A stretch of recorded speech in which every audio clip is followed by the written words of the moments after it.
Dear viewers, আসসালামু আলাইকুম। Math centre চ্যানেলের পক্ষ থেকে আপনাদের সবাইকে স্বাগতম। শুরু করছি আজকের পর্ব সংখ্যা নির্ণয়। তো চলুন আমরা একটি প্রশ্ন লক্ষ্য করি। দুইটা ক্রমিক পূর্ণসংখ্যা নির্ণয় করুন যাহাদের বর্গের অন্তর 47। প্রশ্নটি এসেছে 26তম বিসিএস এবং সিজিএ এর কম্পিউটার মুদ্রাক্ষরিক পরীক্ষা 2022। তো এই প্রশ্নটা সলভ করার জন্য আমরা দুইটা শর্টকাট সূত্র অ্যাপ্লাই করব। যেহেতু এখানে দুইটা ক্রমিক পূর্ণ সংখ্যা বের করতে বলছে এবং তাদের বর্গের অন্তর দেওয়া আছে এবং এই প্রশ্নগুলো কিন্তু বিগত বছর থেকে পরবর্তীতে এসে থাকে, সুতরাং এই প্রশ্নগুলো কিন্তু আমরা মনোযোগ সহকারে সমাধান করব যাতে পরবর্তী কোনো পরীক্ষা আসলে আমরা খুব সহজেই সমাধান করতে পারি। তো যে দুইটা শর্টকাট সূত্র আমাদের মনে রাখতে হবে সেটা হচ্ছে বড় সংখ্যা সমান বর্গের অন্তর,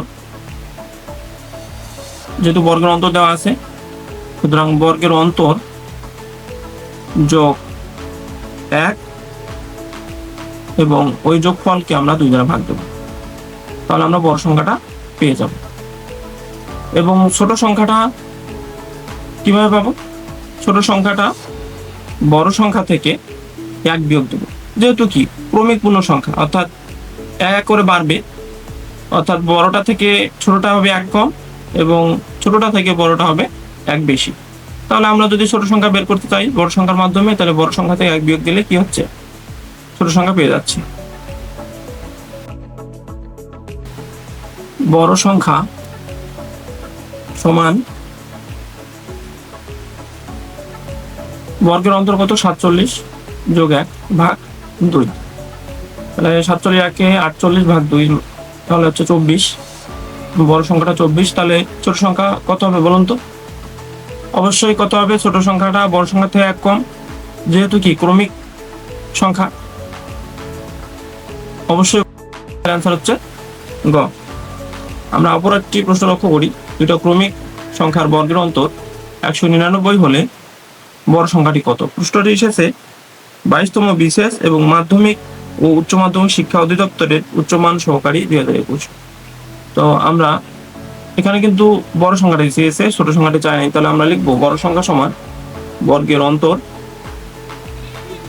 যোগ 1, অর্থাৎ বর্গের অন্তর মানে হচ্ছে বর্গের বিয়োগফল, যোগ 1 ভাগ 2। তাহলে বর্গের অন্তর কত দেওয়া আছে? 199, তার সাথে যোগ 1 দেব ভাগ 2 দেব, তাহলে 200। 199 যোগ করলে 200 ভাগ 2 সমান হবে 100। তাহলে বড় সংখ্যাটা হবে 100। তো আপনারা এভাবে ছোট সংখ্যাটি বের করে আপনারা কমেন্ট বক্সে জানিয়ে দেবেন যে সংখ্যাটি কত হবে।